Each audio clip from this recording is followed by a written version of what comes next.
especially now when we are dealing with food safety, trying to achieve our Vision 2030, and the issue of improving our food security and assuring our farmers that they can actually have a food secure nation, and above all, it's safe food.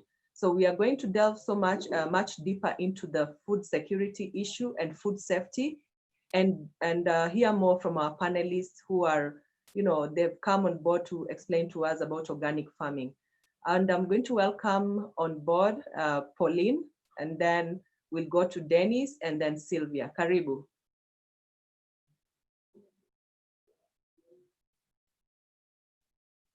Pauline,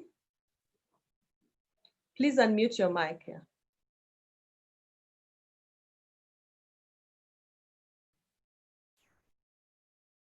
Pauline, we can't hear you. Could you please unmute your mic? I've unmuted. You can hear me now? Okay. Yes, yes. Can you hear me now? Hello? Yes, we can hear you. You can hear me? Okay. So Yeah. Good evening, everyone. My name is Pauline Mondia, and I work for BioVision Africa Trust, which is an organization that deals with giving information on sustainable agriculture. By profession, I'm a horticulturist, but I've also done a lot of extension and community development. And I'm really happy to be here to share more insights about organic crop protection. Thank you. Asante sana. So Sylvia, could you please introduce yourself? Sylvia? Yeah, hi everybody, can you hear me? Yes. Okay, perfect. So my name is Sylvia Kuria, and I've been doing organic farming for, about 8-10 years. I'm very happy to be part of the panel, just to share about my experience and also just to learn from others. Thank you very much. Okay, Karibuni. We seem to have lost Dennis, but we hope to get him back once he's back online. So Pauline, I'm going to give you the platform to share your presentation. Karibu.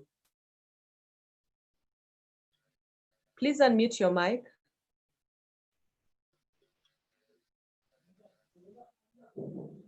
Pauline, could you please unmute your mic? Okay.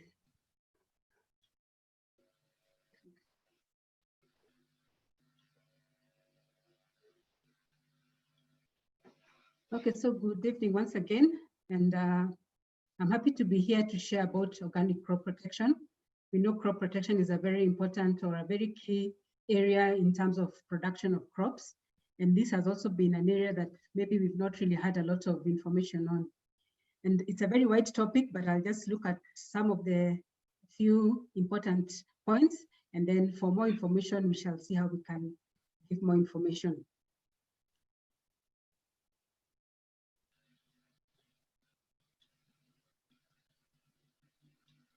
So I'd like to start with maybe a definition of what is organic crop protection.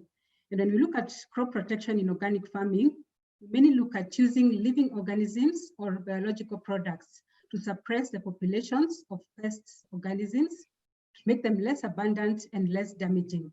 So what is important for us to note here is that we are suppressing the populations. We are not eliminating the populations because they play a part in the ecosystem. But what we are trying to do is to suppress them so that they do not cause economic damage to our crops, to make them less abundant and less damaging. And the mantra that we use for organic crop protection is that we try to get the most pest control with the least ecological damage. So as we get rid of the plants, as we get rid of the pests, we try as much as possible to minimize any damage or any negative effects that we make to the environment. When you look at food security, in terms of food security and food safety is a very important part of food security. And I just want to show the link between food security and the principles of organic farming. So when we talk about food security, we talk about one, security itself, that is ensuring people have access to food, everybody has access to food. And this is related to the principle of care in organic farming. Then we look at safety. When you look at the principle of safety, we look at ensuring that people have food that is not contaminated, that is clean, and that also does not have negative effects to the environment. So this brings us to the principle of care in terms of the principles of organic agriculture. And food security, sovereignty of food is also very important, that people are able to make informed choices about the food they eat, where it comes from and how it is produced. And this relates to organic farming in terms of the principles of the principle of ecology and the principle of health. So there's a very big link between food security and food and organic farming. Next.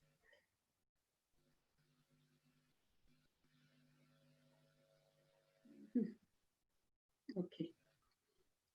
So what are the benefits of organic crop protection? The first one is that it maintains a natural balance in the ecosystem. Like I said before, we are suppressing the pest population because the pests have a part to play in the whole ecosystem. So we only want to suppress them so that it will not cause economic damage to our crops. Then when we do organic crop protection, it protects pollinators who are responsible for up to 70% of food production. These are the insects like bees, which are very important for growth of many of our crops, the tomatoes, the cucumbers, the courgettes, and so on. Then we find that there's also been a global concern for health and food safety. It has been increasing. People are getting more aware of what they eat and how healthy it is. And we know that many times the chemicals that we use, sometimes our farmers do not follow the procedures as they're supposed to be. So these chemicals end up in our food and they affect our health. And actually research that has been done by some of our universities like Egerton and the Nairobi University, they have shown that many of our vegetables in the markets have higher limits than is acceptable.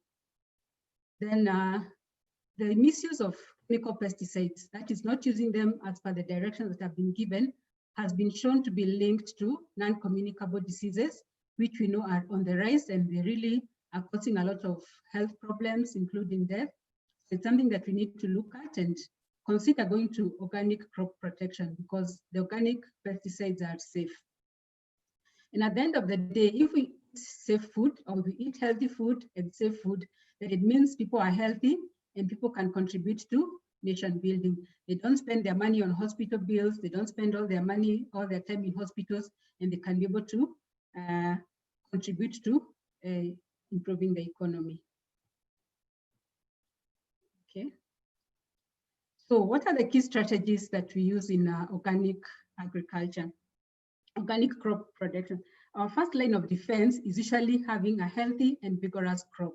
We know that even for us as people who are healthy also get sick less often. And this also applies to our plants. If the plants are healthy, then they're able to withstand some of these pests and we may not need to carry out any crop protection practices. And for us to have a healthy and vigorous crop, one, we need to start with having a healthy soil. And in organic agriculture, this is actually the basis, that we have a healthy soil that can feed the plant so that the plant can be healthy. Then of course, we look at having locally adapted varieties. Most of the companies, when they produce their crops, they're adapted to various regions. So we need to make sure that whatever we are planting is adapted for the specific place. Then of course, we look at optimum plant nutrition. We feed the plant well so that it can also grow well and be strong. We also have resistant varieties and we practice good agricultural practices so that we are able to look after the crop. That is making sure that we plant the spacing that is recommended and all the other practices that we do with the crops. Next. Then our second line of defense is now understanding the pest itself. We usually told we need to understand our enemies so that we can know how to deal with them, or even our competition if it's in business. If we understand the pests, then we can know how to work around it and how to control it. And when we look at understanding the pests, we are looking at the mode of dispersal, how is it dispersed, so that we can be able to identify the weak point or the weak linkage, and that is where now we put in our measures. We also look at the life cycle of the plant. When is it most vulnerable? When is it easier for us? When is it most damaging? Then we can know when to go in and do the crop protection. We also look at the alternative hosts. What else does this pest like? Can we put it next to our crop so that the pest can go to that crop and leave our economic crop alone? We look at also the habitat requirements of the pest so that we know, are we giving it an enabling environment, or can we make this environment so hostile to the pest that it will just disappear and go somewhere else? And of course, again, we look at the economic threshold. We don't control the pests just because we've seen one pest or two pests. We need to look at the economic threshold. How much damage can this do? Is it of economic importance? Then that is when we come in with our control. So in this case, we are trying to regulate the pest population. Okay. So we look at I just mentioned the basic techniques that we use in organic crop protection. There are very many, but because of time, we will not be able to go through all of them. But the key ones, one, like I said before, is having the healthy soil and the healthy crops. Then we look at crop rotation, which disrupts pest life cycles, because pests are usually specific to specific crops. When we change the crop, then the pest has no food, or it gets confused and it will not do any damage. Then we look at the habitats for natural enemies for our pests. So can we make the environment around our crop a good habitat for the natural enemies? And from the picture I've put there is one of our classic examples. It's called the push-pull technology, which is used to control the stem borer in maize. You can see at the bottom of the maize, we have the Desmodium, which has a repellent that repels the stem borer. And on the side, the usually napier grass, which now attracts the stem borer, so the stalk borer, so that it leaves the maize and goes to the napier grass, which it will not, the destruction is not of economic benefit. Then we look at sanitation. Of course, we need to try and destroy and exclude the pests as much as possible. We also do what we call companion planting, whereby we plant crops that are that can be able to repel the plants, to repel the pests. We have crops that we know have been used a lot in organic crop protection, the peppers, garlic, and onions, and all those. Once you plant them next to your crops, then they repel the pests very easily. Then we use cover crops. This is mainly for the weeds, because this has been a really big problem for many of our farmers. How do we control weeds in organic agriculture? So when we have cover crops, they cover the ground, and then of course the weeds cannot grow. For example, this Desmodium we see in our maize crop is a good example also. Then we also have biopesticides, that is chemicals that are able to control our pests. We have the cultural and the indigenous ones, and which are normally used for small holdings or small farms. But now we also have commercial products that are available in the shops. Many companies are producing them that can be used now on larger scale. Okay.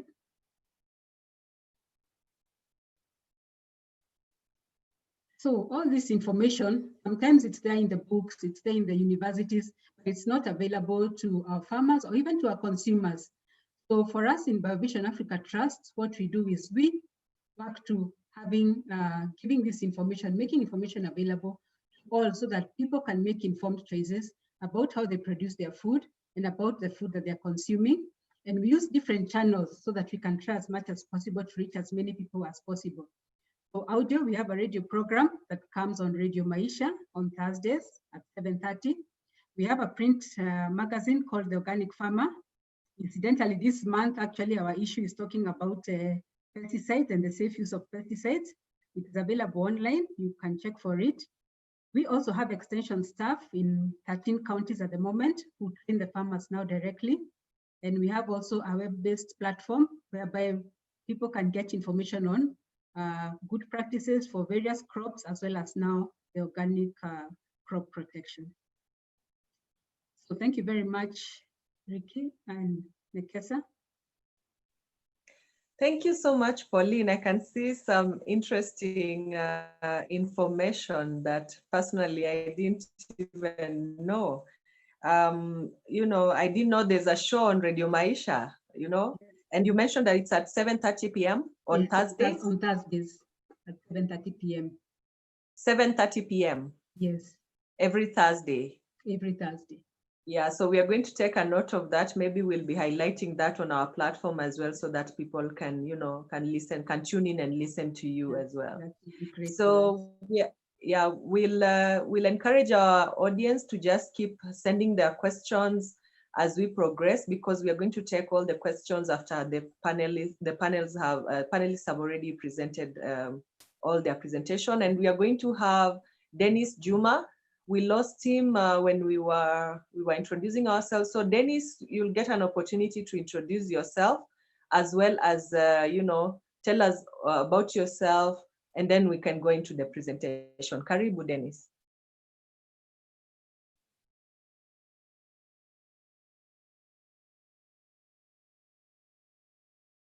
Dennis?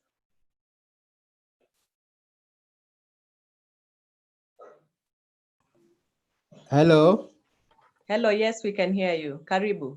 Please introduce yourself and also what you do, and then we can go into the presentation, because we missed you at the introduction. Yeah, there was a bit of power failure, but good enough, I'm back. So how is everybody in the panel? I hope everybody is okay. So I'm Juma Dennis. I'm an organic inspector with over 10 years experience in organic inspection. So we've done organic inspection most East Africa, South Africa, almost all of Africa, we've done organic inspection. So I think it will be a very interesting part to know exactly what we check under organic crop protection. I've seen Mundia, she's given a very good recap of organic work, and it will be also interesting if I'll go on with maybe what I'll present today. So maybe I can start. Maybe we can move to the second presentation. Nekesa? Yeah, so definition of organic farming. So it's a holistic production system that sustains health of the soil, ecosystem, and people. And it combines tradition, innovation, and science, just as Mundia has said. So maybe next. Yeah, so strategies of pest management, what we look for. One, you have to know that you can do preventive measures to avoid crops being attacked by pests. You can also avoid those pests getting into the field. You can monitor the pests. We've talked about checking the economic threshold. So if it is below the economic threshold, then there are certain measures that you can take to reduce that. And then you can eventually do suppression. And in suppression, that's where you can check the list of what is allowed in organic farming, and then you can use those inputs in the field. So those are strategies that you need to employ as organic farmers. We'll briefly go through cultural control, and I've seen she's gone also through it. So in cultural control, we want to disrupt the normal relation between the pest and the host. So we've checked crop rotation, and that's where you plant crops that are different species and they have different feeding habits, just to ensure that your crops are healthy at all the times and they get the required nutrients. Selection of plant varieties, just as Mundia said, you have to select plants that are tolerant, and some of them are resistant to pests and diseases, so that you avoid using inputs. Time of planting and harvesting, that is very, very important, because once you do early planting, then there's a higher percent that you're going to avoid pests before they have a buildup, and maybe you'll be harvesting your crop. And then harvesting the crop, you also get rid of those pests and diseases in the field. There's also an aspect of irrigation management, and in irrigation management, you have to ensure that your crops have well watered, so that they are able to take the nutrients and remain healthy at all times. I believe for those who have experience with crop farming, once the crop does not have enough water, then there's a tendency of that crops not able to fight pests and diseases. And once you do that, the crops will not give you good yields, and you can easily lose the crop. In fact, in most cases, we talk about permanent wilting point, and when that point reaches, then you can no longer save the crop. So in organic farming, we clearly advocate that you need to check your irrigation regime and ensure that your crops are healthy at all times. Then we have use of stimulo-deterrent diversionary strategy. That is a pull and push, and I've seen Mundi has done it with the use of maize. There's a bit of there's a use of maize and napier just to control lepidopterous stem borer, and this has a lot of research has gone into it. We've seen a CPA trying to do that.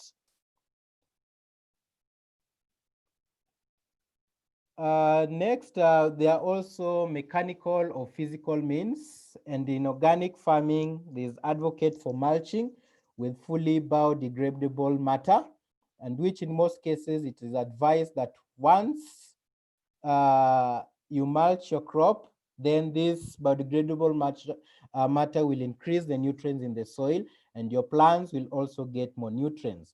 There's also mowing, and in mowing, you get rid of pests either by turning them over and then making it possible for sun to clearly penetrate the soil and kill some of those pests or microorganisms.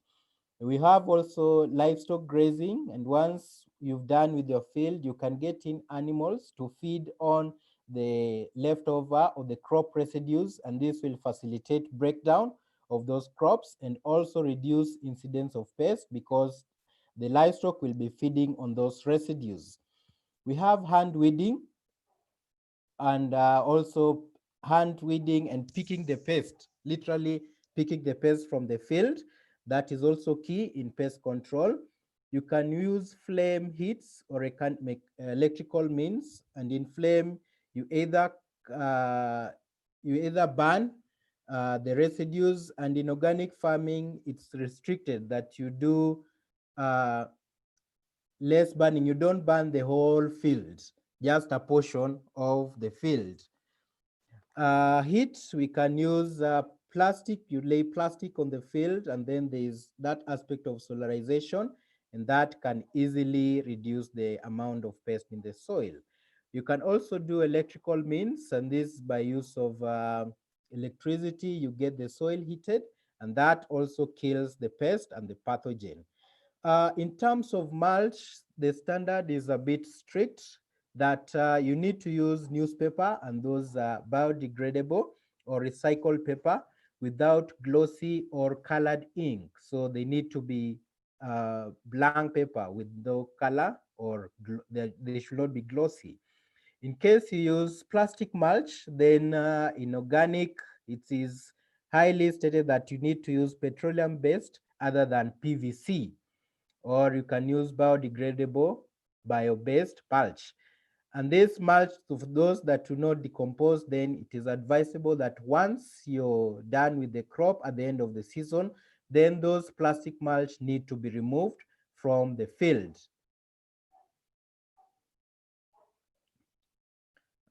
So in case you've tried and the pest is still there and you're not getting rid of that pest, then you need to only use allowed inputs. And this allowed input varies from one standard to the next standard.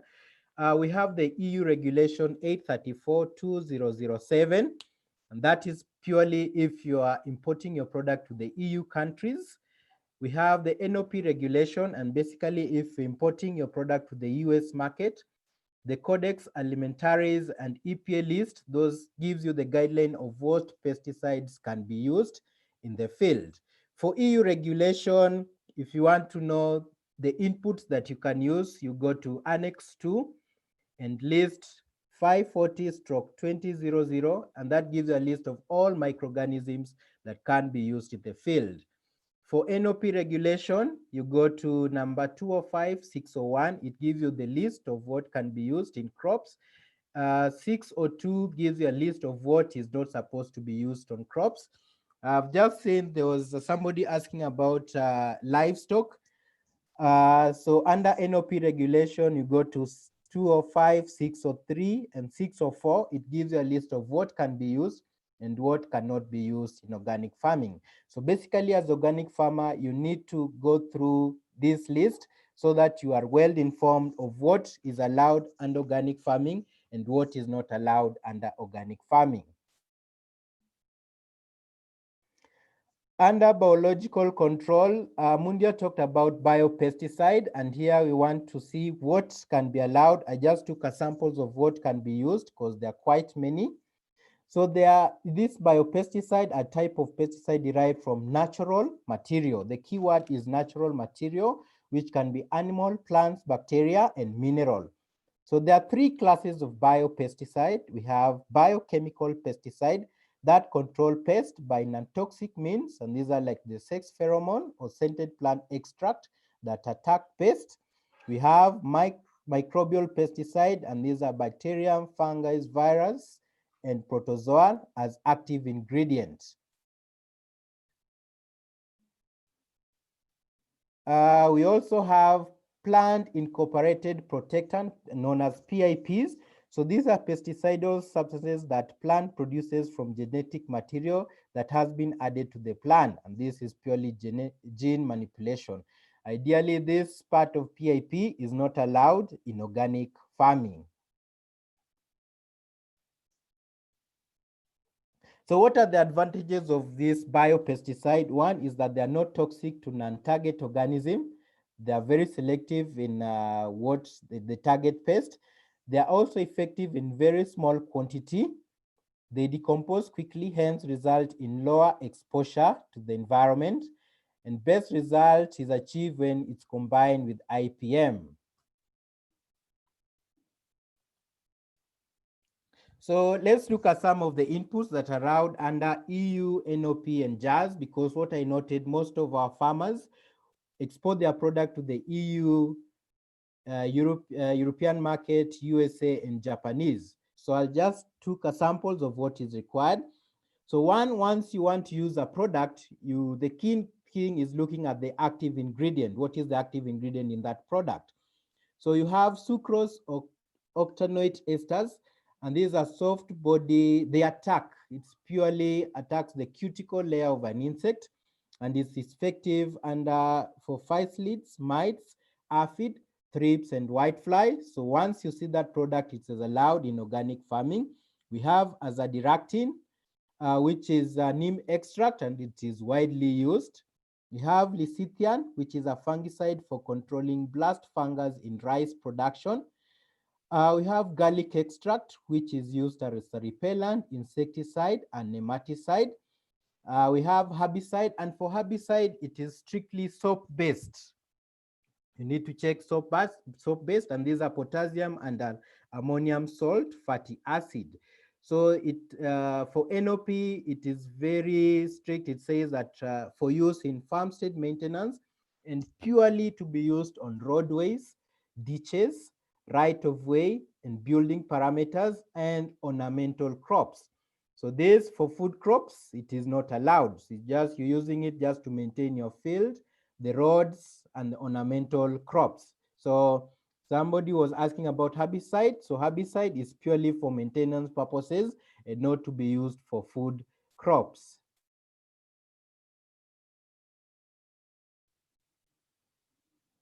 We still have others: mustard seed, powder, vinegar, and beer. So still you can also use, interestingly, you can use beer to control pests, and this is purely to attract them, and then they'll take the beer and maybe they'll not feed on your crop. We have pyrethrum obtained from Chrysanthemum cinerea. So this is very, very key. For EU, the pyrethrum, you have to obtain it from Chrysanthemum cinerea. We can use rotenone, and there's too much talk about tephrosia. You get it from tephrosia species, and this is used to control aphids and caterpillars. We have eugenil and thymol as attractant. We have a lot of products currently that are used to control fruit flies in avocados and mangoes. So there's an aspect of eugenil that is used there. We have boric acid. We also have copper sulfate, and for copper sulfate, there is a clear indication of how it's supposed to be used. So it's only used to control tadpoles, shrimps in rice production, and limited to 1 application per field during any 24 months. So if you use it more than 1 application, then it becomes, it is not allowed. We have elemental sulfur, oils, and horticultural. And under oils and horticulture, we have sunflower oil, rapeseed oil, spearmint oil, tea tree oil, pepper dust residues, sea algae, and onion oil. We know about the kelp, and kelp is, a lot of it is being used currently. We also have sticky traps, and for sticky trap is for monitoring and controlling pests. We have rodenticide. This is for controlling rodents, and it's purely, you need to use vitamin D3, which in most cases is made up of cholecalciferol. We can also use ferric phosphate for controlling snail slug on food crops.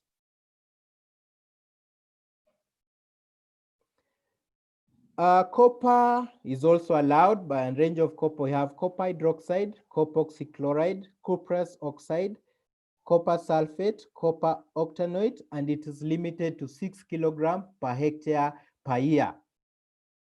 So in fact, if you're using for a very long time, you must ensure that your 6 kilogram is not exceeded per year.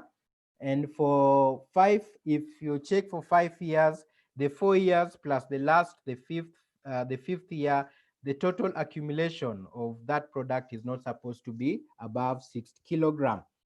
Ethylene is used for degreening flour or flour induction and ripening of pineapple in under NOP. We have paraffin oil, hydrated lime, hydrogen peroxide, streptomycin, and tetracycline for controlling blight in apple.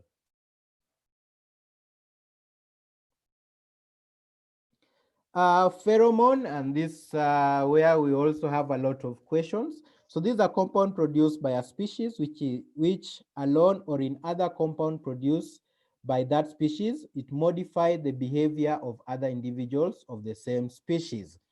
So under EU, it talks about the use of straight chain lepidopterian pheromone, and this is to control butterflies and moths.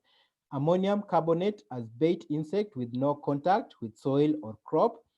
And under NOP, you have to check the EPA list under inert of a non-toxicity. So it's a list of inert to be used in pheromone dispensers. So once you use the pheromone, and then you can also add another product to help you control the pest. So all the pheromone that we have in the market, you have to check the pheromone, and you have to check the pheromone plus the active ingredient in that product. Pyrethroid under EU is only deltamethrin or lambda cyhalothrin, only traps against Bacterium, Olaria, and Ceratitis capitata. That is the Mediterranean fruit flies and the normal fruit fly that attacks the avocado and mangoes. So guideline for also microorganisms that are allowed under organic for EU NOP JAS. One is that it should be non-GMO. It should be in the list of 540/2011, contain all the list of microorganisms or other strains of authorized in the country of use under condition compatible to those of EU 540/2011, provided no residue remain on the product. For NOP, you have to check number 205/2601. Examples of the microorganisms, and for microorganisms, you have to know the microorganism and the strain. So the strain is very key. So once you use the same microorganism but with a different strain, then that is not allowed. So you have Pseudomonas chlorovirus strain 342 as fungicide for seed-borne diseases.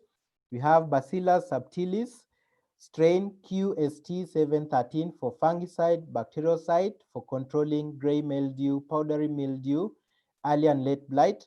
Bacillus thuringiensis, that strain ABTS-1857 against caterpillars. Bovaria bacinia strain ATCC 74040 against whitefly thrips, aphid beetles.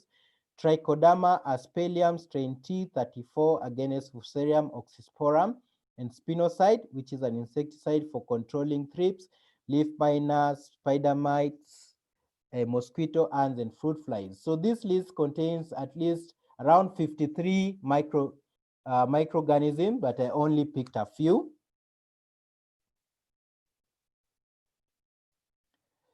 Yes, so thank you very much. So if you want to know what can be used, you go to the list and check, and I think it will be very, very helpful. Thanks for listening to me, and thanks for the opportunity. Thank you, Nekesa, and the rest of the team. Asante sana, Dennis, and that was a very interesting presentation. And I am burning with questions myself because I've seen BT, and I know that is something that people are debating right now, especially when you're talking about cotton and maize. So we'll definitely we'll be taking some questions after this. So I'll give the platform to Sylvia Courier to just take us through her experience, especially being an organic farmer. Yeah, thank you. Karibu, Sylvia. Okay, thank you very much. Maybe my slides can be put up and we can go ahead. Yeah, so like as Ricky is trying to have my slides up, I just want to share that, you know, I'm also learning quite a bit and it's very interesting. And, you know, I just, you know, it's interesting that like what I'm going to share is very similar to what has already been said. So mine will basically just be on my experience as an organic farmer. So I don't know, is my slide up already?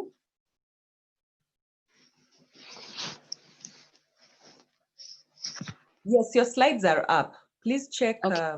Yeah, they should be up. Okay, I can't see them. Let me.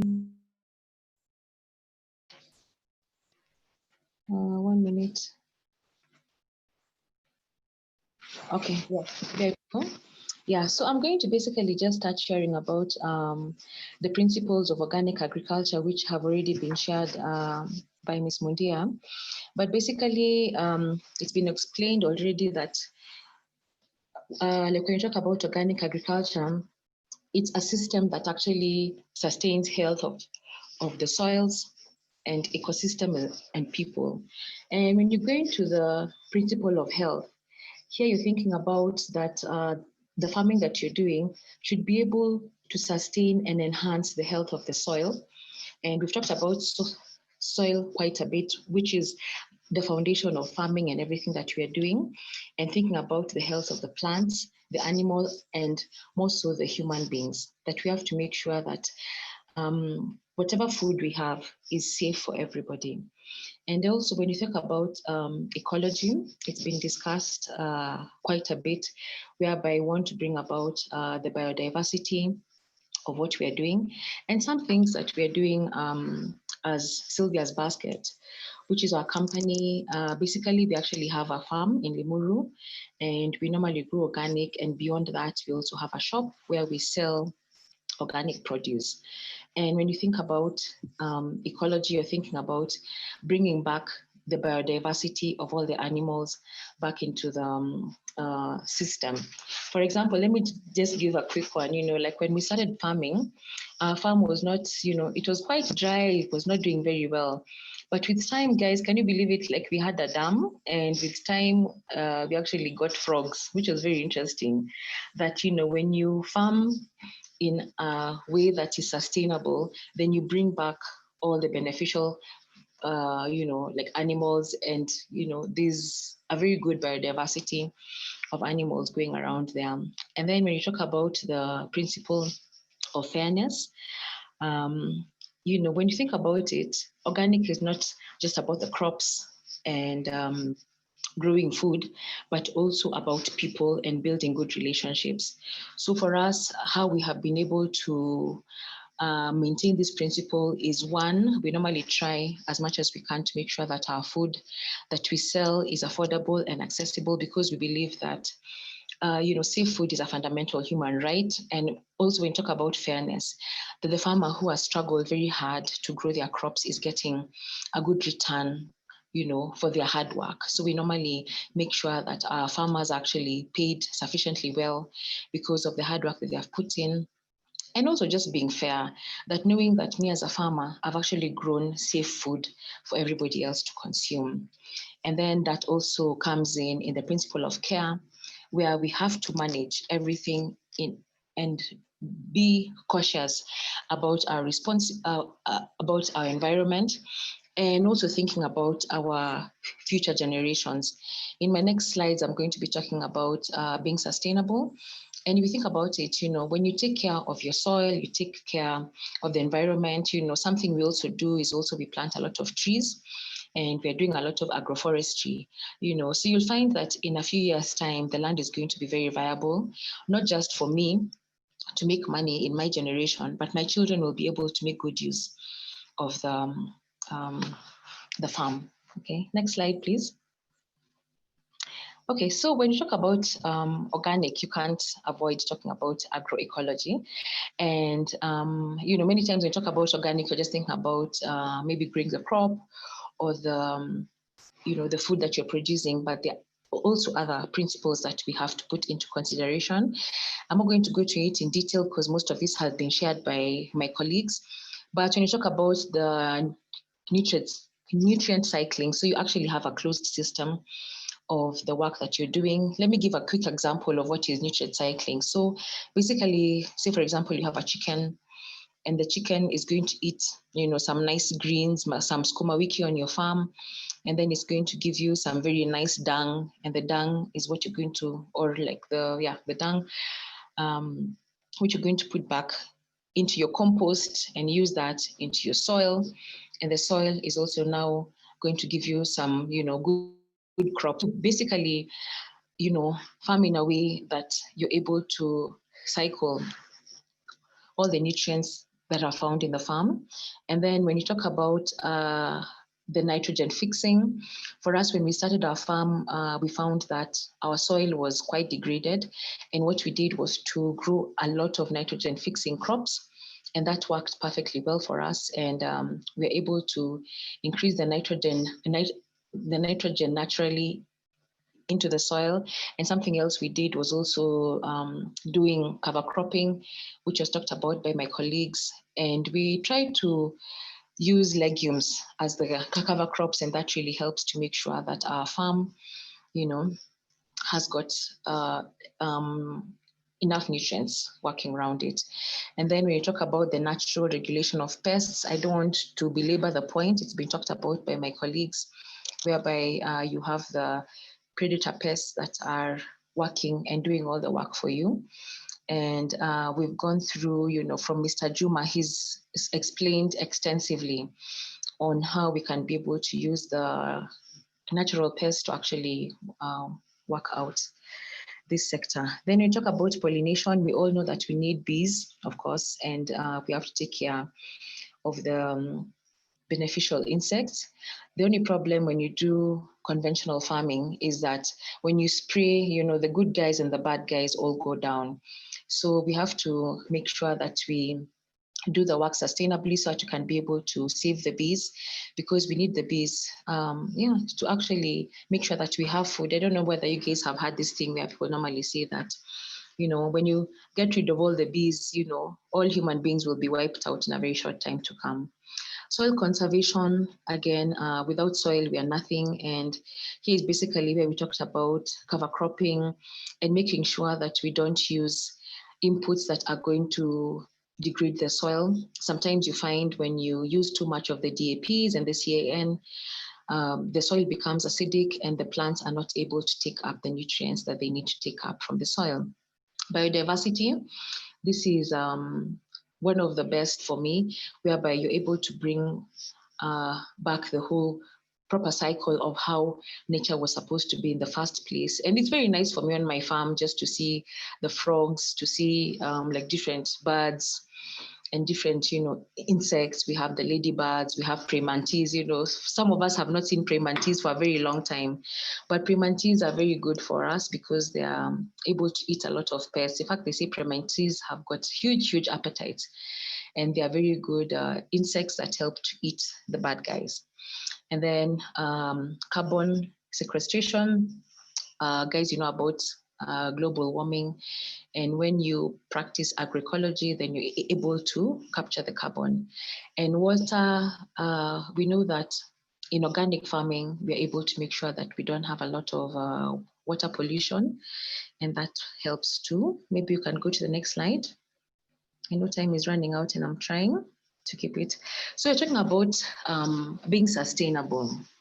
In my opinion, organic agriculture and agroecology is the only sustainable way of farming.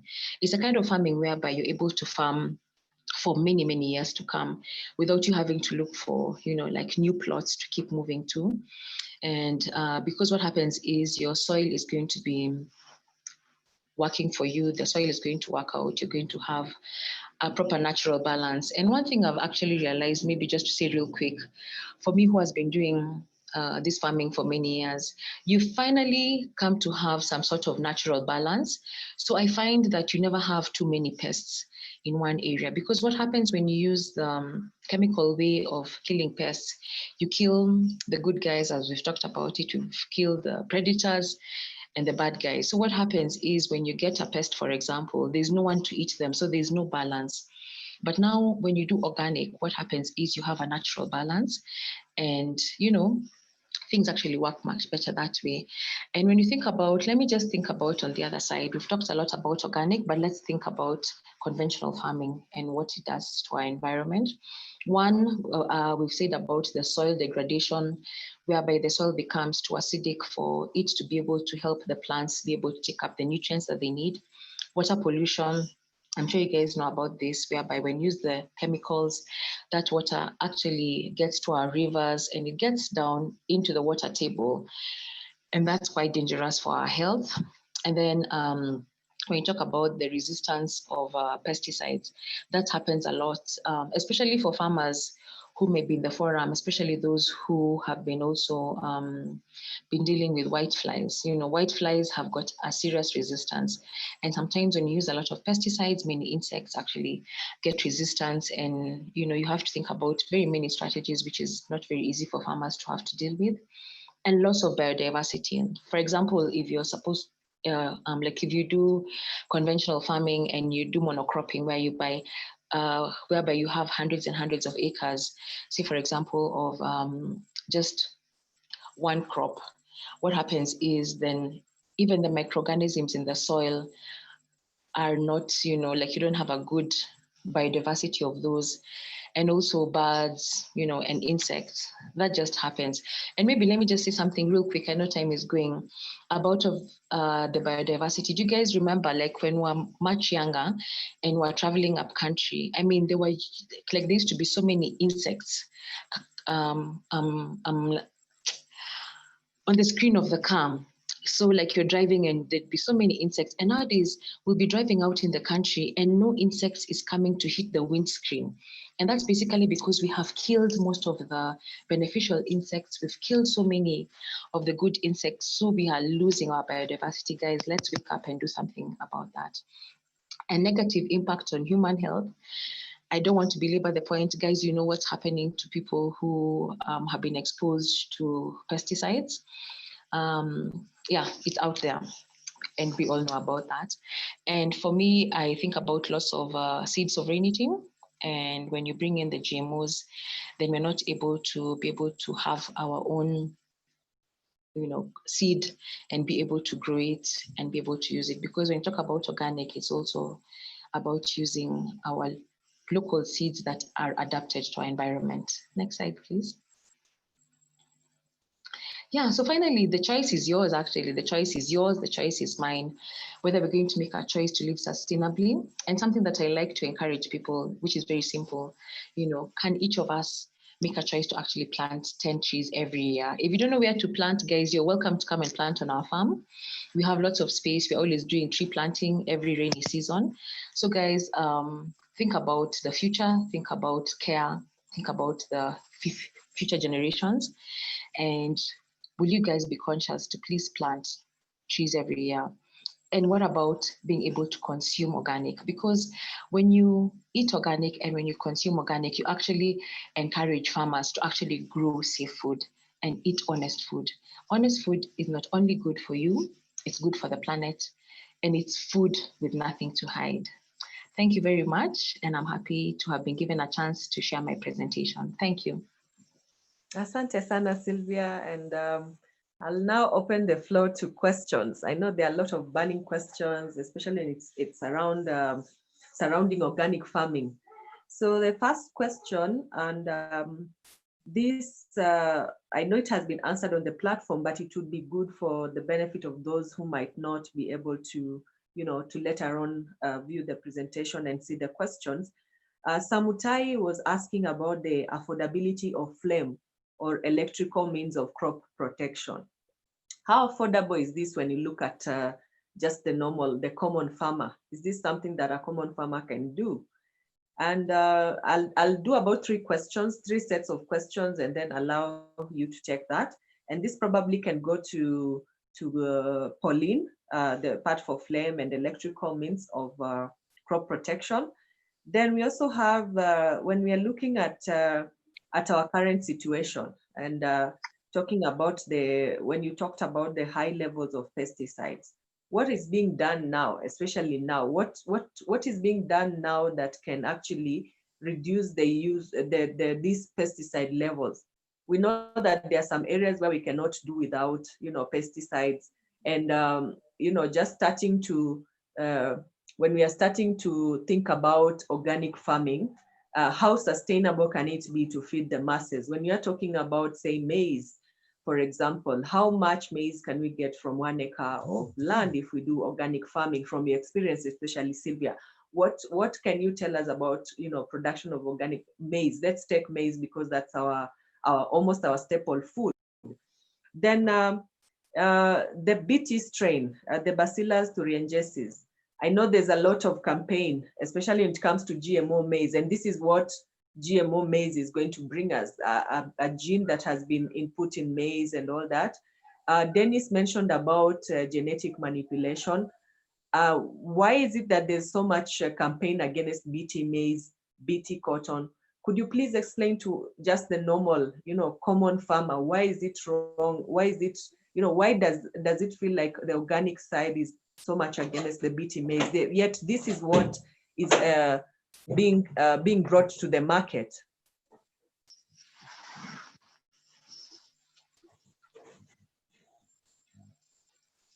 Maybe Pauline can start, and then Sylvia, then Dennis. Okay, thank you very much. I think the question on the heat treatment, I think Dennis would be more, would be better, in a better place to answer. Maybe the question I've seen on the platform was the issue of the organic fertilizers. I don't know that this was on the platform. I've seen it's a question that has been asked, that both organic and inorganic fertilizers, the uptake is the ions. And what's the difference between organic and conventional medicine if what the uptake is the ions? And why do we say that some food is organic and some is not? And I think here the difference between the fertilizers or the chemicals that are conventional and the ones that are organic is the issue of the source or the origin of the nutrients or the ions. In the conventional products, the ions are manufactured in a factory, so they're not natural. That's what makes the difference. They may be ions, yes, but they are not natural. But when we grow organic food, then whatever ions that are present in the food are from natural products.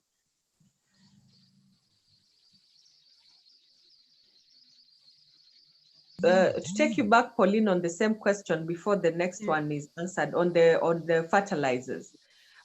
We know that some of these fertilizers come from natural, like the rock phosphate and even urea is actually a natural process. Are there some of the fertilizers that you can recommend that can be used by farmers that are actually organic but yet packed as commercial inorganic fertilizers? Yes, there are. Like I said in the presentation, now we have people who are doing commercial fertilizers, commercial biopesticides. Like you said, the rock phosphate, we have companies that are packaging. We have companies that are actually even farmers who are packaging compost. and selling it to other farmers.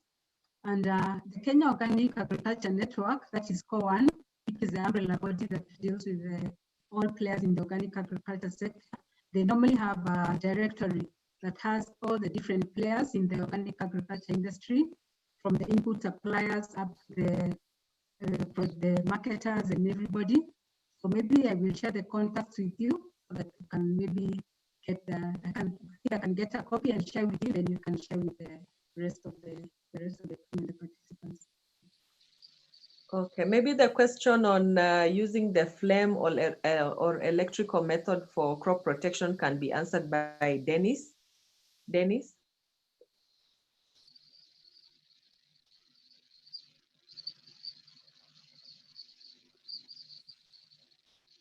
Dennis, are you with us? Hello. Okay. Hello. Karibu. Yes. Okay, thank you.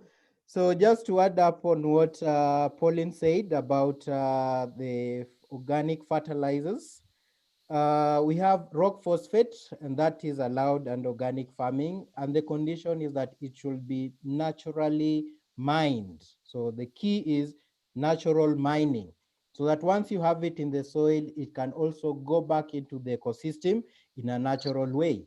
In terms of compost, there are companies that are allowed in Kenya to sell organic fertilizers. You can check EcoSat website. They have a list of inputs that are allowed and are authorized in Kenya. So an example, we have GRE exploration. They are doing Mazao Magic. That is allowed, and it's actually been attested. It's been checked and attested. So you can check on the website, EcoSite, and you get all the attested products. In terms of flame and electrical heating, for a normal farmer, it might not be practical, because once we look at the economic power of these farmers. But what the standard says, it talks about controlled burning. So once you have the residues after you've harvested, you don't heap them in a whole field. You heap them in a small area, and then you do control burning. So control burning, in most cases, what I've seen organic farmers doing, they practice in their field. You don't burn the whole field. You just take a small section where you can burn those residues. So control burning is allowed, but use of flame electrical for a small scale farmer, that might not be possible.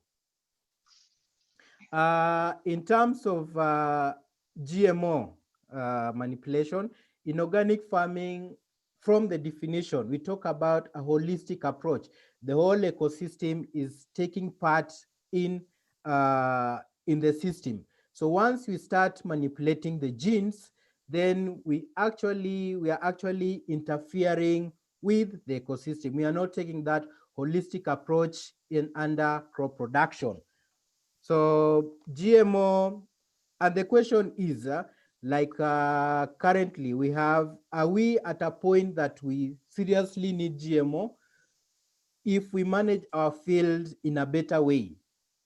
Do we see a scenario of people going without food? I think it's all about management and getting priorities right. When there's a lot of rain, we need to harvest that water. And once we harvest that water, we can grow our crops and harvest. So I think it's all about management. And if everything is managed well and the whole ecosystem comes into play, then you'll see that we don't need the BT cotton. Dennis, there's something that you mentioned about biopesticides. That's the microorganisms. Yes. And I'll take you back to the Pseudomonas, the Chlorophyll strain, the Bacillus subtilis strain, and then the Bacillus thuringiensis strain. So yes, how are these pesticides supposed to be used? Are they supposed to be carried in the seed, or are they supposed to be, put in the soil? How are they supposed to be used so that they are organic in nature, not GMO, as you've stated? We have companies like, I think Osho, they have their I think there's another company in India that is collaboration with them. They're actually producing these microorganisms, and they pack them and sell them. We also have, I think, real IPM. They have products. They have this microorganism that they are packing. As long as they're not doing, they're not manipulating the product. In my discussion about microorganism, the key word is that they are not supposed to be GMO. They are supposed to be GMO free. So that is very, very key. Once you have an input of GMO on those microorganisms, then that ceases to be allowed in organic farming. So they can be harvested. We have companies, they're harvesting them and selling them to farmers to use them in the field. So Sylvia, maybe you can tell us from your experience, how is it to achieve, say, a high yield, especially when you're doing organic farming? And say, if you've ever grown maize, you can share your experience on that. Yeah, basically, I'd just like to say that it's possible. It's not impossible to actually grow high yields of food. The thing about it is it's going to take time because, you know, we're talking about microorganisms and building your soil. That's not going to happen overnight. So it's going to take time for you to actually build your soil, make sure you collect enough manure, compost it, do your cover cropping, so that by the time you're planting your crop, it actually has a chance to do very well. How I normally see it, and this is how, because we also train farmers and we teach them how they can be able to be more sustainable. What I normally say is first, number one, feed yourself first.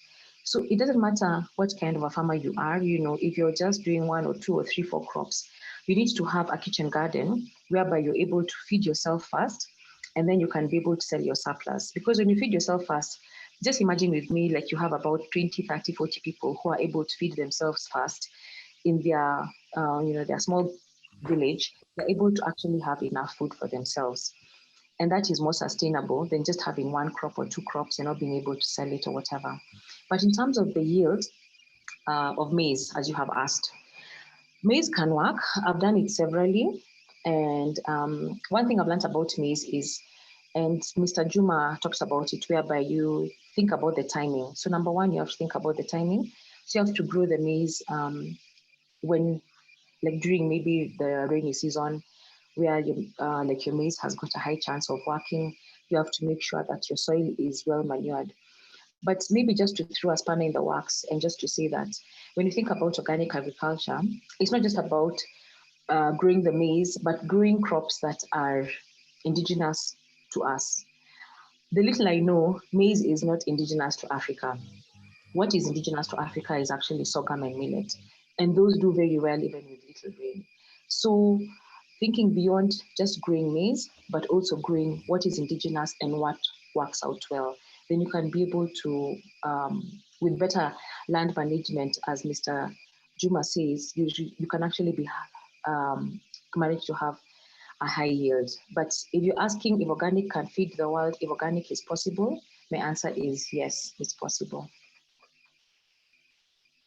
Okay, thank you so much. There's a question here regarding, it's actually a comment from one of the audience, and they are saying that this is Jimmy Kiberu. He says farmers need a choice within a regulated environment. Demonizing one against the other is counterproductive. For commercial agriculture covering several thousands of acres, organic may need to be supplemented by modern agricultural methods, as this may be impossible to, for instance, control pests such as fall armyworm, locusts, or bio-pesticides, e.g. against weeds that compete for nutrients with our crops. We need to ensure correct usage by trained teams, e.g. spray service providers, and regulations in counties. And this brings in another question about the integrated pest management. What do you term as integrated pest management, or maybe even integrated, weed control? How do you manage this when it comes to organic farming? Because let's say a farmer is doing, say, 1,000 acres of wheat or barley. How do they manage to have this fully organic, without compromising on their yield, and just ensuring that, they are getting the yield that they need, and farming is becoming a business? And this can be taken by anyone on the floor, on the panel. Maybe I can, hello? Yes, we can hear you. Yeah, in terms of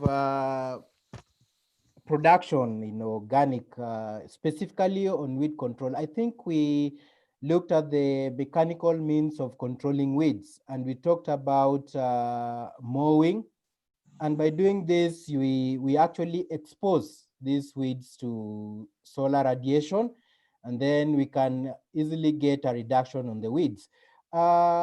And I've also seen this when you harvest your crop from the field and you immediately start plowing the field, then the issues of weeds becomes less, because once you leave the field, you've harvested and you leave your field for quite some time, then these weeds have time to grow and disperse their seeds. So preparation of the land is very, very important. Mowing is also a method of controlling the weeds.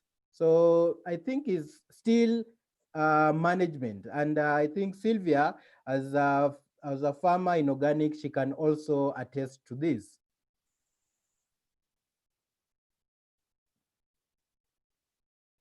Yes, very true. Maybe let me just make a quick comment that it's possible to actually do organic on a large scale. For me, I'm a small scale farmer, so I'm only doing it on about 15 acres, and it's working. And I've met other farmers from out of the country who are doing it on thousands of acres, especially in India.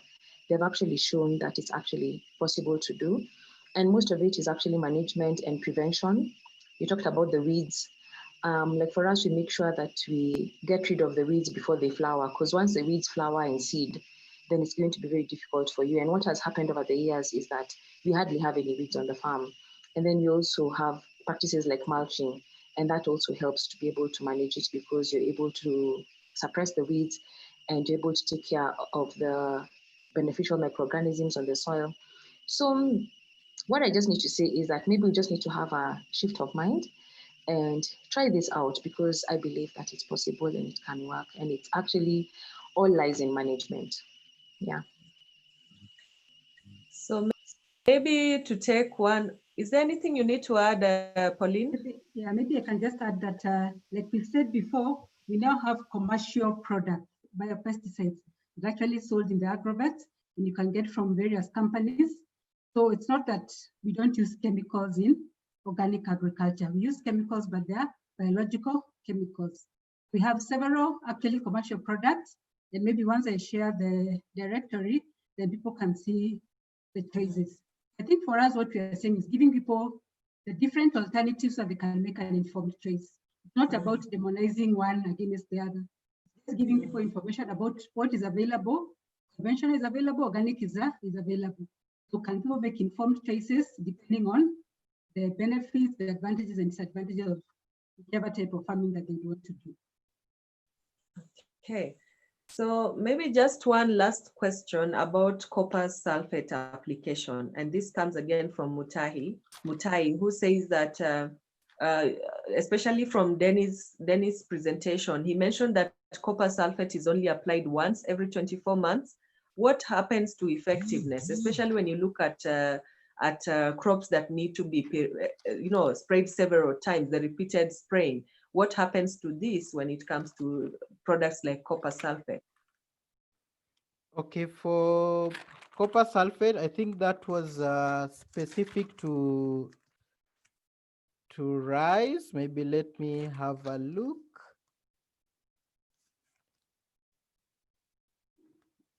Yeah, it is specific one. It was specific to rice as an algicide, and it is limited to one application. So I think why we are saying that is that we don't want accumulation of this product in the field. So that's why it's actually advisable that you combine several aspects of controlling a given pest or weed or algae in the field. So in fact, these inputs are usually advised to be a last result, so that once everything is difficult, then you can now resort to the use of this copper sulfate. But ideally, we need to put into measures all other ways that are applicable rather than the use of input. So the question, the thing is that we are advocating not using too much of this product so that we have accumulation of this product in the soil. Okay, thank you so much. I would like to thank our panelists for the session and the beautiful presentations as well as the information that you've shared. So and I would like to tell our audience that you can get all those presentations from our website. That's www.soca.or.ke under resources. You can get all the presentations even for the previous sessions that we've had. And also that we have sessions every Friday. We've been dealing with inorganic farming, okay, the conventional farming, and now we've delved into organic farming. We know that some of the farmers who actually listen to this are organic farmers, and we appreciate that, and we want diversity. It's a choice, especially when it comes to food safety. We all have to look at the food that we are eating and everything that is around us. We have to take care of our flora and fauna. So when we are doing all this, we have experts in the field who you can always come and get information from. And I would like to give each panelist now just a last round to give us a way forward, just a punchline for us to take home today. Thank you. Karibu, Pauline, we'll start with you. Okay, thank you very much for having me in this forum. It's really been interesting. I have also learned a lot, and I've seen there are a lot of issues coming up from our participants, which I hope we'll be able to respond to them in time. For me, what I would say is, we are told you are what you eat. And what you eat today is going to eat you in the future. I think that's what we need to keep in our minds. And I would like to borrow from maybe Martin Luther, what he said, because I too have a dream for our country, Kenya, in terms of eating safe food, being food secure and as well as nutritional secure. So my dream is that our farmers can be responsible enough to produce safe food for us Kenyans. I know we produce a lot of safe food for the export market, but the export market goes to human beings just like us. So can we be responsible enough to produce safe food for our Kenyans? And then I have a dream that our consumers also can demand to get safe food. And they demand that they want to see how their food has been produced so that we can encourage our farmers like Sylvia to even produce more. And finally, my dream is that our policymakers also can create that enabling environment for the organic agriculture industry to thrive. Thank you very much.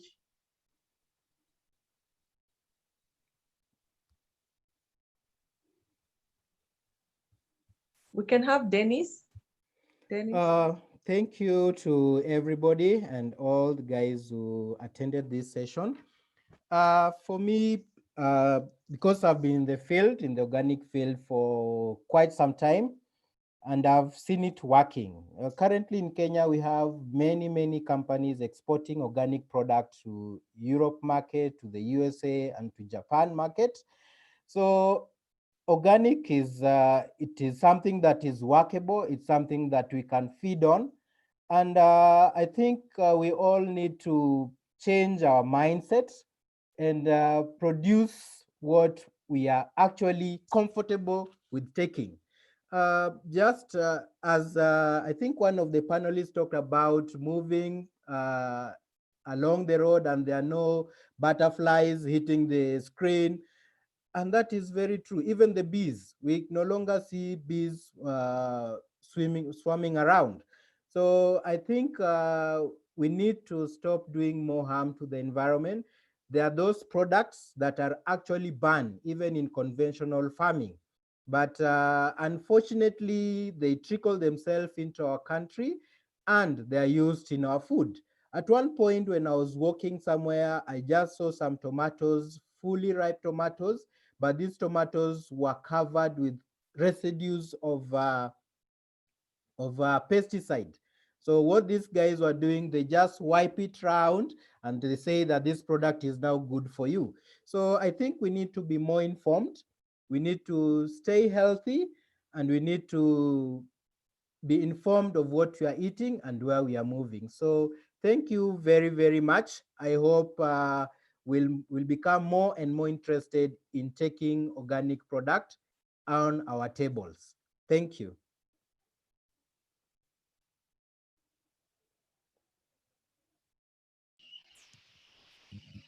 Sylvia? Yeah, so thank you very much for having me. I really enjoyed, just being in the session and hearing from everyone and learning so much. I've learned a lot from the other people who have been speaking to us.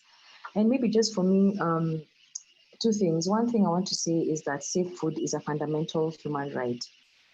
And for me, everyone deserves to eat seafood. Pauline has mentioned, why is it that we are exporting the seafood and we are being left with food that is not good for human consumption? And because of that, as a farmer and with the farmers that we work with, we have committed, to make sure that seafood is actually accessible, it's affordable. We have our shop, Sylvia's Basket. You can check us out online and on Gong Road, that's where we have the shop. And we are actually making sure that our food is affordable and accessible. And finally, just for us to think about mainstreaming, now organic, is in a new phase, and we are in organic 3.0. You can read more about it online, but we are now talking about mainstreaming organic in every sector. And right now we're even just thinking more about nutrition. And we think about in this COVID era and the pandemic, you just don't want to eat food that's high in vitamin C, that's nutritious, but nutrition and safety. So mainstreaming organic in all aspects of our environment and society. Thank you. Thank you so much. And we are glad that you were able to join us. Carol Mwamzali, I will give you a call personally to deal with your issue. So don't worry, we will sort you out. So I would like to thank all our audience today. And please check into our websites that is www.soccer, spelled SOCAA.or.ke. And we thank again all the people behind the this webinar. It's not easy to prepare one. I would like to give a big shout out to Angela Limo and Lilian Wanjiro Mbudia for helping set up this. Thank you and have a good evening.